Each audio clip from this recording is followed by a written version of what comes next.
Hello everyone, today I'm going to show you the difference and why you need both pieces.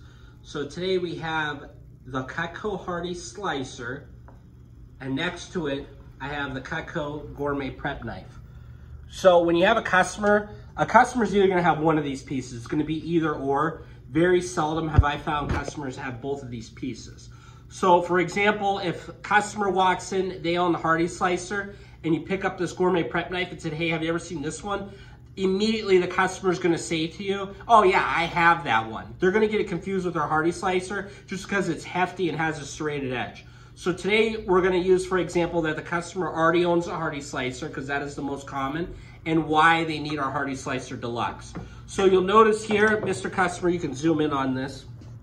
You'll notice here that our Gourmet Prep Knife, or I'm sorry, our Hardy Slicer comes to a tip here, a soft dull point, and then we have our Gourmet Prep Knife that comes to a sharp point.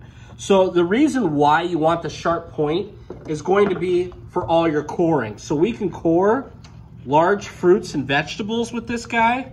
I can cut right around that. I have really good control, but I can also still do that slicing. And I'm sure you like the way that your Hardy Slicer cuts, and I'm sure you like the heft to it. Well, the Gourmet Prep Knife is just gonna feel a little bit lighter in your hand, therefore it's gonna reduce on fatigue, but you still have that nice Cutco double D edge where we can still push straight down through food and we're not gonna smash it. So again, you can still use this for your barbecue and all your briskets and meat, frozen foods, squashes, but also what I really like about this Gourmet Prep Knife is how thin I can get. So I can use this as an everyday utility knife in the kitchen when I'm not cutting something super big and hard and heavy, like let's say, for example, corn on the cob. Now the Gourmet Prep Knife will still do that.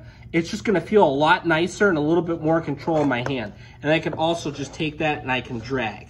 But I still want my Hardy Slicer around because if I have like a big pineapple or something, I'm gonna want that extra momentum when I'm going down through the food. Plus you'll also notice here that the knife is thin right here at the double D, but it also gets fat. So when I'm going down through that really dense food, it's also splitting the food apart and cutting at the same time. Plus I have this nice, awesome Santoku tip, so if I wanted to drag along the board, I could still do that and make these slices here, and I'm not gonna have to worry about dolling down the tip. So that's why you want our Hardy Slicer and our Hardy Slicer Deluxe. Thank you for watching.